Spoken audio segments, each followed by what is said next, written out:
जो है 7 लोग हादसे का शिकार हुए हैं। कितने लोगों की मौत हुई, क्या है पूरा मामला? आज रात 2 बजे थाना कोतवाली नगर पे सूचना प्राप्त हुई कि ग्राम माहौली के प्रमोद श्रीवास्तव, जिनका लगभग 100 वर्ष पुराना मकान था, वे अपने परिवार के 6 अन्य सदस्य के साथ एक ही कमरे में सो रहे थे। तभी रात में छत गिर गई, जिसमें सभी लोग दब गए।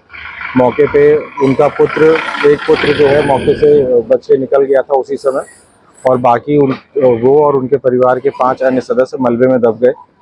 पुलिस टीम और फायर टीम की सहायता से मलबे को हटाकर सभी 6 लोगों को जिला अस्पताल भिजवाया गया, जहां चिकित्सकों द्वारा उन्हें मृत घोषित किया गया है। अग्रिम विधिक कार्रवाई की जा रही है। हादसे की वजह क्या रही है सर? लोगों के द्वारा बताया गया कि लगभग 100 वर्ष पुराना मकान था, जर्जर हालत में था, और बरसात का मौसम था, ऊपर पानी भरा हुआ था, संभवतः इसी वजह से छत वहां की गिर गई थी।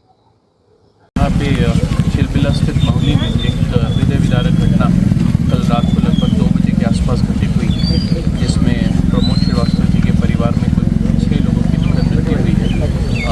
लगातार बारिश हो रही है, कल पूरे दिन हुई, रात में हुई। उससे जो प्रमोद श्रीवास्तव जी के मकान का प्रथम तल का कमरा था, जो पुरानी तकनीक से बना हुआ था राकेश को आधार बनाकर, वो बारिश में अचानक से धंस गया, और जब वो नीचे गिरा तो जो ग्राउंड फ्लोर का छत था उसको लेते हुए पूरी बिल्डिंग नीचे आ गई।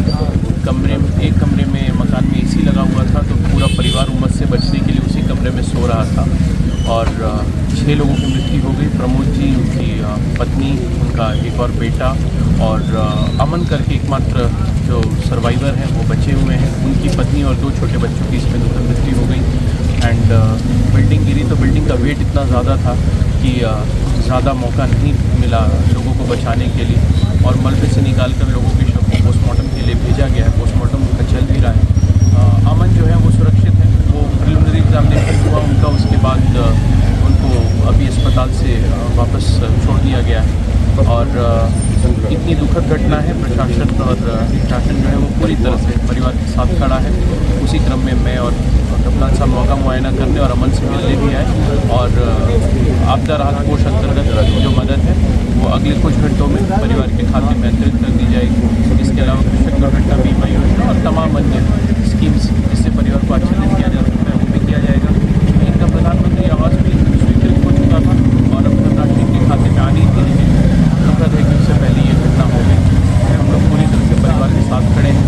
साथ ही हमारे बाकी क्षेत्रों के अधिकारियों को भी सचेत किया गया है, क्योंकि बारिश की स्थिति लगातार बनी थी, तो इस प्रकार के जर्जर भवनों का एक ऑडिट करते हुए, स्ट्रक्चरल ऑडिट करते हुए सब लोगों को सचेत कर दें कि इस वक्त ऐसे भवनों में जिसकी छत पुरानी हो वहाँ पे रहना जो है वो खतरे से खाली नहीं है, और प्रशासन ऐसी घटना की पुनरावृत्ति रोकने के लिए अपने स्तर से हर संभव प्रयास कर रहा है।